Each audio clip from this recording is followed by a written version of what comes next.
नमस्कार जी। नमस्ते जी। क्या नाम है जी आपका? जी मेरा नाम रेनू है और मैं दिल्ली से हूँ।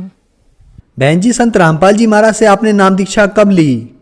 मैंने सदगुरु रामपाल जी महाराज जी से 20 अक्टूबर 2013 में ली। संत रामपाल जी महाराज से नाम दीक्षा लेने से पहले क्या आप कोई भक्ति साधना करते थे?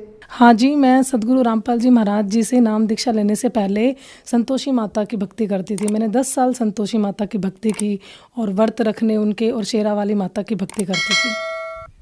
बहन जी, आप संतोषी माता की इतनी भक्ति करती थी, इतने व्रत रखती थी, तो उन सब भक्ति साधनाओं से आपको क्या क्या लाभ हुए? देखो, उनकी साधना करने से मुझे कोई ऐसा लाभ नहीं हुआ। मेरे को स्टोन था, मुझे माइग्रेन था, मुझे हमेशा मतलब बॉडी पेन बहुत रहता था, बीपी हाई लो सब कुछ था। और मैं एक फैमिली से भी बहुत ज़्यादा परेशान थी। घर में हमेशा क्लैश रहना, मतलब कोई मेरे को ऐसा कोई भी सुख नहीं मिला। और मैं एक प्रोफेशन से आई एम ब्यूटिशियन। जब मैंने सदगुरु रामपाल जी महाराज जी से नाम नहीं लिया था तब मैं एक पार्लर चलाती थी। तो मेरा पार्लर अपने एरिया में बहुत अच्छा चलने वाला पार्लर था। तो मेरे साथ में जो मेरे कॉम्पिटिटर थे उन्होंने मेरे ऊपर जिन छुड़वा दिया। तो जब जिन मेरे ऊपर छोड़ दिया तो उसके बाद मैं चौकी में जाती थी। तो मैं जहाँ चौकी में जाती थी वहाँ मैंने संतोषी माता से कहा कि मेरी तबीयत ऐसे से ख़राब है और मेरे ऊपर जिन मुझे कह रहा है कि वो मुझे मार के ही छोड़ेगा। तो संतोषी माता ने मुझे कह दिया कि यहाँ तुम्हारा कोई इलाज नहीं है, तुम बालाजी जाओ। तो मैंने संतोषी माता से कहा कि जब मैं 10 साल मैंने आपकी भक्ति की और आज जब मुझे फल मिलना चाहिए और मेरी मृत्यु होने वाली है तो आप मुझे बालाजी भेज रहे हो। तो मतलब मैं एकदम हैरान रह गई और मैं अपने घर आ गई रोते हुए। तो बहन जी, आपने बताया कि जो भक्ति साधना आप संतोषी माता की करती थी उससे आपको कोई लाभ नहीं हुआ, बल्कि आपको बहुत सी हेल्थ इश्यूज, हेल्थ प्रॉब्लम हो गई। उसके अलावा आपके प्रोफेशनली कॉम्पिटिटर जो थे उन्होंने आप पर जिन छोड़ दिया और उस जिन ने भी ऐसा ठान लिया था कि वो आपको मार के ही छोड़ेगा, और आपने खुद के हाथों से ही अपना ब्यूटी पार्लर भी तोड़ दिया। तो इन सब परेशानियों के बीच आपको संत रामपाल जी महाराज के बारे में जानकारी कैसे मिली? जी, मैंने जब नाम नहीं ले रखा था तो उससे पहले मेरे पति 2012 में सदगुरु रामपाल जी महाराज जी से नाम दीक्षा ले चुके थे। तो जब मैं परेशान हुई, माता ने मुझे मना कर दिया, मैं घर आई तो वो जिन मेरे साथ घर आ गया। तो घर आ गया तो वो मेरे को लिटरली ये कहने लग गया था, मुझे सामने नज़र आता था और वो मुझे ये कहने लग गया था कि मैं तो तुमको लेके ही जाऊँगा क्योंकि मैं तुम्हें मारूँगा। तो मैं को कुछ समझ नहीं आया। 10 दिन हो गए, 1 हफ्ता हो गया, मेरा खाना पीना सब कुछ बंद हो गया और मैं लोगों से इतना डरने लग गई थी। मैं लोगों को देखती थी तो वो मुझे अजीब अजीब हरकतें करते हुए दिखते थे, लेकिन जैसे ही मेरे पति घर में आते थे तो वो जिन मेरे पास नहीं आ पाता था। पति जैसे ही आते थे तो मुझे लगता था कि क्या हो गया, जिन कहाँ चला गया। तो मैंने इनको भी बोला, इनको मैंने कहा कि मैं माता की चौकी में गई, माता ने मेरे को कह दिया कि बालाजी जाओ, यहाँ कोई वो नहीं है। तो इन्होंने मेरे को समझाया कि सदगुरु रामपाल जी महाराज जी ही हैं और वही तुम्हें बचा सकते हैं। तो मेरे को तब भी समझ में नहीं आया कि तबीयत स्थिति बहुत ज़्यादा ख़राब थी। तो उसी रात क्या हुआ कि मेरे को उस जिन ने, मतलब मैं 4th फ्लोर पे रहती हूँ, तो उस जिन ने मुझे ऐसा प्रेरणा की कि मैं उस 4th फ्लोर से कूद जाऊँ। तो मैं कूदने के लिए जैसे जा रही थी तो मेरे पति ने मेरा हाथ पकड़ा और उस हाथ से मैं धक्के से ना, मैं जहाँ सदगुरु रामपाल जी महाराज जी का दंडवत प्रणाम स्थल था, जहाँ उनकी जोत जलती थी, वहाँ जाके गिर गई। तो जब मैं वहाँ जाके गिरी तो सदगुरु रामपाल जी महाराज जी एकदम से वहाँ प्रकट हो गए और सदगुरु रामपाल जी महाराज जी ने मेरे को सर पे हाथ रखा। सदगुरु रामपाल जी महाराज जी बोले, बेटा कुछ नहीं है यहाँ पर, आप मेरी शरण में आ जाओ। तो मुझे समझ नहीं आया, लेकिन मैं एकदम से कांप गई। मैंने कहा ठीक है सर, अगर आप भगवान हो, अगर आप पूर्ण परमात्मा हो तो आप ही मेरी रक्षा करोगे। ये इन्होंने आशीर्वाद दिया और सदगुरु रामपाल जी महाराज जी अंतर्ध्यान हो गए। उसके बाद उस रात मैंने 15 दिन बाद मैं सोई हूँ। तो जब मैं नींद में सो गई तो मेरी आत्मा को इस तरफ मेरे तरफ 2 यम के दूत और इधर मेरे साथ कबीर साहिब, और मेरी आत्मा मेरे शरीर से निकल के जाने लगी। तो मैं देखने लगी कि ये क्या हो गया, ये क्या है, मेरे को तो कुछ समझ में नहीं आया। और मैं ऊपर ऊपर ऊपर ऊपर चलती चली गई। जब मैं ऊपर गई तो मैंने देखा कि एक लाइन लगी हुई है और उस लाइन में मतलब एक बहुत बड़ा कोई काला से रूप में ना कोई बैठा हुआ है। तो मैंने इधर देखा उधर देखा। जब मैं उनके पास गई तो उन्होंने मुझे बोला कि मैं धर्मराय हूँ और अब आज तुम यहाँ आ गए हो और तुम्हारी मृत्यु थी और तुमको कौन लेके आया। उन्होंने मतलब किसी से सवाल किया धर्मराय ने। तो जो यम के दूत थे वो चुप खड़े रह गए और मैंने एकदम से कबीर साहिब की तरफ देखा और मैंने कहा नहीं नहीं, मैं इनके साथ नहीं आई, मेरे को तो कबीर साहिब लाए हैं। तो जैसे ही मैंने ये बोला, मैं उस धर्मराय का जो दरबार था वहाँ से मैं एकदम से कहीं ऊपर चली गई। जब मैं वहाँ ऊपर गई तो मैंने वहाँ देखा एक अंधेरा कमरा, और उस अंधेरे कमरे में एक बहुत बड़ा सिंहासन था, और वहाँ पर एक मुकुट था जो इतना तेज रोशनी थी उस मुकुट की कि मैं आपको कुछ नहीं बता सकती, और उसमें से बहुत रोशनी आ रही थी। मैंने कहा मुकुट तो है, लेकिन ये जो सिंहासन है ये किसका है? इस सिंहासन पे तो कोई बैठा ही नहीं है, मुझे नज़र ही नहीं आ रहा, तो मुझे दिखाई दो, कौन है ये, कहाँ आ गई मैं? तो इतनी देर में ही मुझे कबीर साहब जी दिखाई दिए, और उन्होंने मुझे कहा कि बेटा देख, मैं हूँ, तूने मेरे को पूछा था ना कि मैं अगर भगवान हूँ, परमात्मा हूँ, तो मेरी रक्षा करो, तो मैंने आपको बचाया है, और ये है ये जो तुम्हें लेके आया है। परमात्मा के हाथ में एक बहुत बड़ी मोटी सी डंडी थी, परमात्मा ने उसको बहुत मारा उस जिन को, मैं आपको बता नहीं सकती कि मतलब मैं कांप गई थी। तो परमात्मा ने मुझे बोला, बेटा देख, कोई तो रोड एक्सीडेंट में मरता है, कोई किसी बीमारियों से मरता है, लेकिन सदगुरु रामपाल जी महाराज जी ने मुझे ये बताया कि बेटा तुम्हारी उम्र बस इतनी ही थी, तुमको मैंने आज बेटा जीवन दान दे दिया है, और अब अपनी भक्ति करो, और इस संसार में कुछ नहीं रखा। इतना कहने के बाद सदगुरु रामपाल जी महाराज जी ने उस जिन से पूछा, बता तू कहाँ से आया है, और तूने ये गलती की कि तू दुकान पे था वहीं रहता, लेकिन तू इस घर में कैसे आया? ये घर मेरे बेटे का है, और ये घर मेरे बच्चों का है, मैं इस घर को बर्बाद नहीं होने दूंगा, और तू जा, जहाँ से तू आया वहीं जा। तो उस जिन ने ना 3002 नंबर ऐसे ऐसे पुकारने लगा, और मैं उसी टाइम अपने आत्मा के अंदर आ गई शरीर में, और मैं उठ के बैठ गई, और मैं जोर से 3002 ऐसे ऐसे करके बोलने लग गई। फिर रामपाल जी महाराज जी को मैंने दंडवत किया अपने वहाँ पर जा कर के, तो रामपाल जी महाराज जी सदगुरु मेरे वहीं पर आ गए, प्रकट हो गए, उन्होंने मुझे फिर से आशीर्वाद दिया। उस दिन मैं फिर सुबह दूसरे दिन उठी, और मैं उसी टाइम अपने पति के साथ जाकर मैं बरवाला आश्रम सदगुरु रामपाल जी महाराज जी से मैंने नाम दीक्षा ली। बहन जी, आपने बताया कि आप जो पहले माता की भक्ति करते थे उससे आपको कोई लाभ नहीं हुआ, बल्कि आपको शारीरिक बीमारियां हो गईं। उसके बाद संत रामपाल जी महाराज के बारे में आपके पति ने आपको बताया, और जिंद से भी संत रामपाल जी ने आपको बचाया और आपको जीवन दान भी दिया, क्योंकि आपकी पहले ही मौत हो चुकी थी। तो इसके अलावा संत रामपाल जी महाराज से नाम दीक्षा लेने के बाद आपको कोई लाभ प्राप्त हुए? हाँ जी, लाभ की तो ऐसे कहेंगे तो हम गिना नहीं सकते। मुझे आज 5 साल हो गए हैं सदगुरु रामपाल जी महाराज जी से नाम दीक्षा लिए हुए। रोज़ एक चमत्कार हमारे घर में हो रहे हैं। बाकी मेरा बेटा है वो छोटा है, तो एक्चुअली मेरा पार्लर था, तो मैंने उसकी केयर नहीं की, हमेशा मेड ने ही उसको संभाला, तो मेड ने उसकी केयर नहीं की, तो इसलिए उसके टॉयलेट में ना कुछ प्रॉब्लम हो गई थी। तो जब वो छोटा था तो मैं उसको डॉक्टर के पास ले गई थी, जब हम दोनों पति और पत्नी सदगुरु रामपाल जी महाराज जी से नहीं जुड़े थे।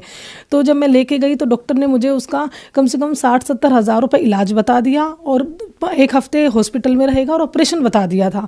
फिर डॉक्टर ने ये कहा था कि जब ये 5-6 साल का हो जाएगा तब इसका ऑपरेशन होगा। तो मैं भी भूल गई थी, लेकिन जब मैंने नामदान ले लिया उसके बाद एक दिन मुझे अचानक से याद आया कि ये 6 साल का हो चुका है अब, और अब हमें क्या करना चाहिए, ऑपरेशन तो कराना ही है। तो भगत जी बोले ठीक, मेरे पति बोले कि ठीक है, मैं जाता हूँ डॉक्टर से पूछता हूँ, लेकिन मेरा विश्वास पूरा सदगुरु रामपाल जी महाराज जी में था। मैंने कहा नहीं, मैं अपने बेटे का ऑपरेशन नहीं कराऊंगी, मैं आश्रम जाऊंगी, सदगुरु रामपाल जी महाराज जी से प्रार्थना करूंगी। तो सदगुरु रामपाल जी महाराज जी के पास जब मैं बेटे को ले गई तो सदगुरु रामपाल जी महाराज जी आए और बेटे के ऊपर उन्हें आशीर्वाद दिया, और सदगुरु रामपाल जी महाराज जी ने कहा कि बेटा, अपने आप ही सदगुरु रामपाल जी महाराज जी ने कह दिया कि बेटा बेटे का ऑपरेशन करा ले।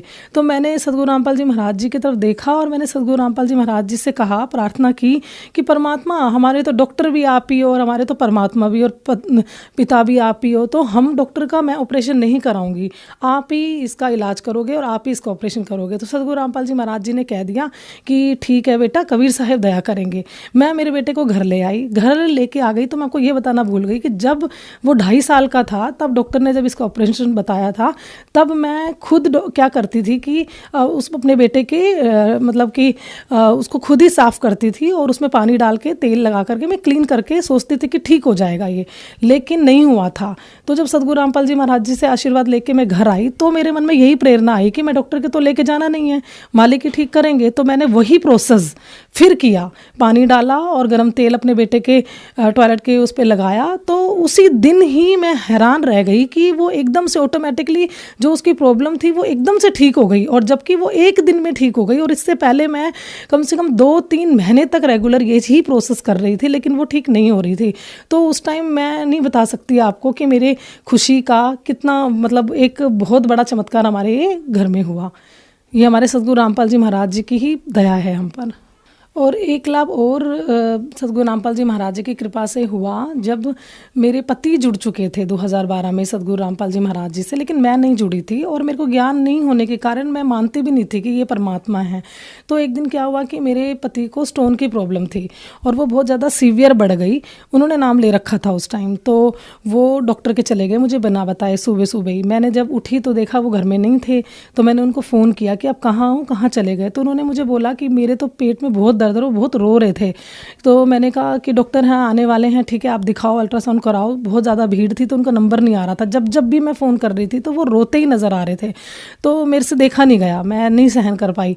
तो मैं एकदम से मैं देखती थी कि मेरे पति ना रोज़ 7 बजे के करीब, 6:30 बजे के करीब सद्गुरु रामपाल जी महाराज जी की जोत घर में जल जाती थी। तो उस दिन नहीं जली तो मैं चली गई। मेरा मन किया कि मैं वहाँ जाके बैठूँ जोत स्थान पर, सद्गुरु रामपाल जी महाराज जी के सामने मैं जाकर बैठी। तो मैंने सद्गुरु रामपाल जी महाराज जी से कहा कि मुझे नहीं पता आप कौन हो, आप देखो, लेकिन रोज़ मेरे घर में आपकी जोत जलती थी। मतलब एक तरफ तो संतोषी माता का मंदिर है मेरा, मैं वहाँ नहीं गई, लेकिन मैं सद्गुरु रामपाल जी महाराज जी के सामने आके बैठ गई और मैंने बोला कि रोज़ जोत जलती थी, आज मेरे घर में जोत नहीं जल रही।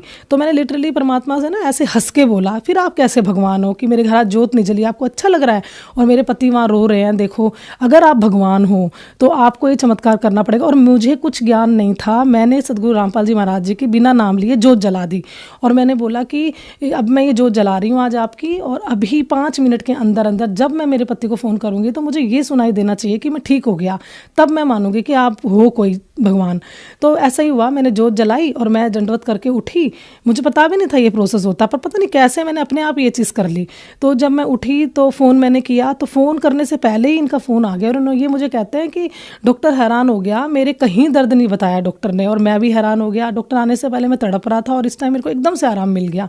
तो ये एक चमत्कार मेरे घर में मेरे को बिना नाम लिए हुआ। फिर मैंने सद्गुरु रामपाल जी महाराज जी के पास गई, वहाँ देखा, बैठ के मैंने दंडवत किया। तो सद्गुरु रामपाल जी महाराज जी की जो फोटो थी उसमें से सद्गुरु रामपाल जी महाराज जी के हाथों में से इतनी ज़्यादा रोशनी आ रही थी कि मैं आपको बता नहीं सकती। और सद्गुरु रामपाल जी महाराज जी एकदम से हंसे उस फोटो में से। तो उस टाइम में मुझे यकीन हो गया था कि हाँ ये परमात्मा है सद्गुरु रामपाल जी महाराज जी। और मैं बहुत बीमार रहती थी जैसे कि, तो मेरी नाम लेने के बाद एक बार, पहले भी बहुत बीमार रहती थी, बीपी वगैरह रहती थी। तो एक दिन मैं घर में ही फिसल गई।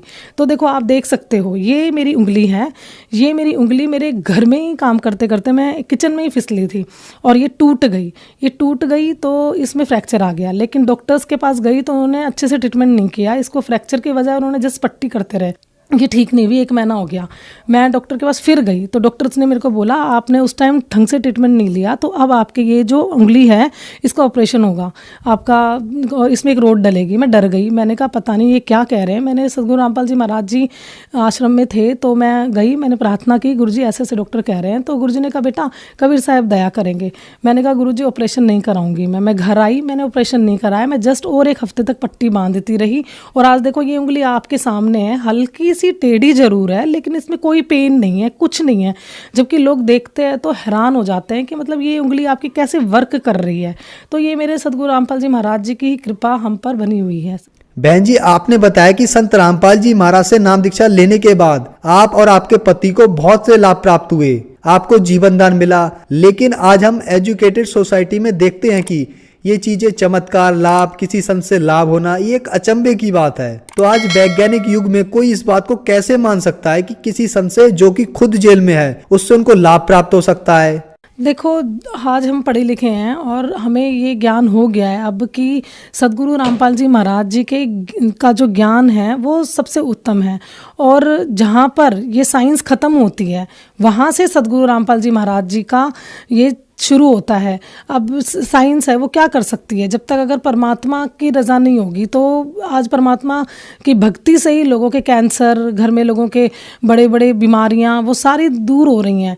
तो इससे हमें ये चीज़ देखनी चाहिए कि जहाँ पर साइंस ख़त्म है वहाँ सद्गुरु रामपाल जी महाराज के ज्ञान से, भक्ति से सब कुछ ठीक हो रहा है। तो हमें वही चीज़ फॉलो करनी चाहिए। बहन जी, आपने बताया कि संत रामपाल जी महाराज से अगर नाम दीक्षा लें तो कैंसर जैसी भयानक बीमारियां ठीक हो जाती हैं। तो जो श्रद्धालु आज आपको देख रहे हैं, आप उन्हें क्या संदेश देना चाहोगे? हाँ जी, बिल्कुल। अगर हम अच्छे से सद्गुरु रामपाल जी महाराज जी के बताए हुए मार्ग में भक्ति कर रहे हैं तो कैंसर और बड़ी बड़ी बीमारियां लोगों के सब दूर हो रही हैं, मात्र भक्ति से ही दूर हो रही हैं और भक्ति से ही दूर होगी। तो मैं अपने समाज के सारे भाई बहनों को एक मैं संदेश तो नहीं दे सकती, लेकिन मैं प्रार्थना जरूर कर सकती हूँ कि मनुष्य जन्म दुर्लभ है, मिले न बारंबार, तरवर से पत्ता गिर गया बहुर न लगता डार। ये जो मनुष्य जन्म है ना, हम इसको मजाक समझ रहे हैं। ये हमें परमात्मा ने एक लास्ट जन्म दिया है 84 लाख योनियों से बचने के लिए। तो हमें इसका सदुपयोग करना चाहिए और सद्गुरु रामपाल जी महाराज जी की बताई हुई भक्ति को फॉलो करो और उसकी भक्ति में लग जाओ। इस मनुष्य जन्म को अपने को बर्बाद मत करो, ये बार बार नहीं मिलने वाला। संत रामपाल जी महाराज से नाम दीक्षा कैसे ले सकते हैं? सद्गुरु रामपाल जी महाराज जी के जो सत्संग है वो विभिन्न चैनलों पे आ रहे हैं, आप उनको देखो। उन चैनल जब वो सत्संग आते हैं तो उसके नीचे कुछ नंबर आ रहे हैं, उन नंबरों पे आप फ़ोन करो और उन नंबरों पे फ़ोन करने के बाद जो नज़दीकी नामदान केंद्र होता है उस पे जाकर आप सद्गुरु रामपाल जी महाराज जी के जो CD वगैरह है उससे आप नामदान ले सकते हैं। धन्यवाद जी। सत साहिब।